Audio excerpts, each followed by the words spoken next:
Hello everyone, I'm D and welcome back to 24 Frames. DC live-action movies have been kind of hit and miss.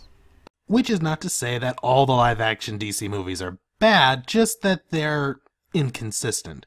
I mean, yeah, on the one hand, The Dark Knight is probably one of the best superhero movies ever done. On the other, yeah. And while that can be said about their live-action fare, it is a much more commonly agreed on idea that their straight-to-DVD stuff is much better. Because it is. So, today, allow me to talk about my top 5 personal favorite DC animated movies that went straight to DVD. And most of which probably should have gotten theatrical releases. It is Persephone who has failed us.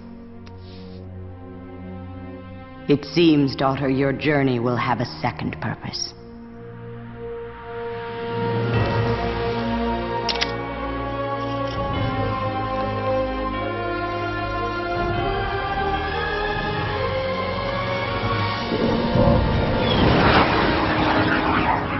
Wonder Woman. Let's get this out of the way now. I love Wonder Woman. I want more Wonder Woman. I want a good Wonder Woman movie. Please don't suck. Please don't suck. Please don't suck. Right now, all I really have is a good solid run on Justice League, old 70s TV series, the Gail Simone comic books, and a pretty decent cameo on Young Justice. But I also have this movie, which is just a good, solid introduction to people who have never really known Wonder Woman. It has issues, naturally. It falls into the same problem that a lot of stories do when they tell Amazon stories. That is, turning the Amazons into nothing but a bunch of man-haters. Which I don't appreciate, because they're supposed to be like this great advanced society with high culture, but, you know, let's be honest, it's nowhere near what they've done to the Amazons in the New 52. God, have they messed this character up. But you know what? I still have this movie. I have a great villain, I have good action scenes, I have a good main protagonist with a relatively nice, if somewhat cliched, character arc. It's engaging, it's fun, it's solid. God, I wish the comic was better. I'm just gonna keep pretending that the Gail Simone comic is the actual canon run and it's just in long hiatus. It's the ring. It has chosen you. Take it.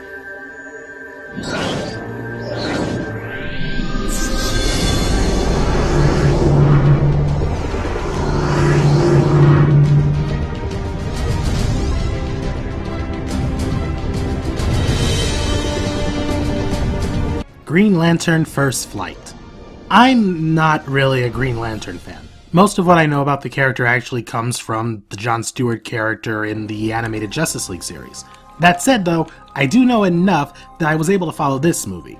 And this movie is a far, far better introduction to Green Lantern than that god-awful live-action movie could have ever hoped to be. The style is also really cool. This thing works both as a really good individual Green Lantern movie and as a pilot for a really awesome Green Lantern series. We did get a Green Lantern series and it was good, but drastically different in tone. Still, this movie is awesome. Well animated, well acted, and again, fun and engaging. I love it. Sinestro's a great villain, Kilowog is an awesome support, Hal Jordan's easy to like, action scenes are fun, the mythos is engaging, the Guardians are complete jackasses, it's all just fun and right. How could I have known it would teleport you here? I suppose we both got the shock of our lives. But your heart must be stronger than mine. Whoever you are, forgive me.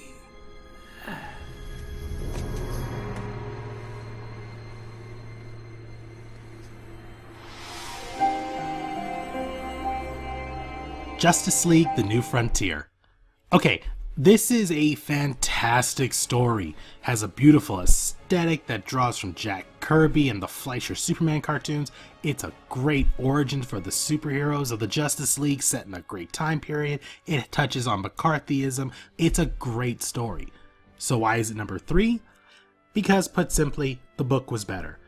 Unlike the movie, The DC New Frontier graphic novel is not just about how the Justice League forms to fight an enemy. It's an expansive story, talking about the ideal of heroes in an era that had a lot of internal fear and mistrust.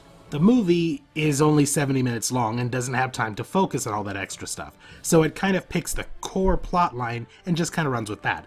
And it's not bad, it's still tons of fun to look at. I love looking at these characters in this time period. Superman works very well in this time period, as a matter of fact, but it's just not as good as its original source material, which I have, in a hardcover, that I will one day take to the writer Darwin Cook, and I will have him autograph it, and then I will hang it in a mantle over my art desk, where it will inspire me for all eternity. But the film, still tons of fun, still beautifully written, and still touching on some of the deeper elements of the book if it can't go as detailed in. Totally worth watching. Okay, kiddo, I gotta go. It's been fun though, right?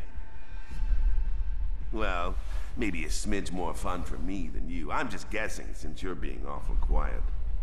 Anyway, be a good boy, finish your homework, and be in bed by 9. And hey, please tell the big man I said hello.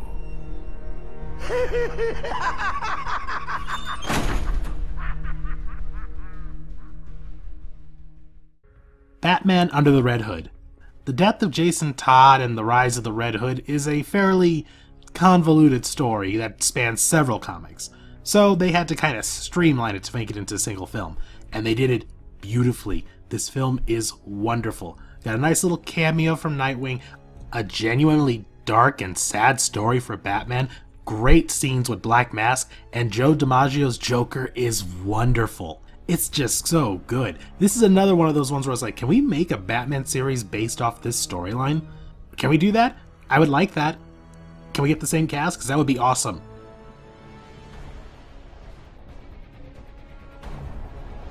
Flair, mon frere.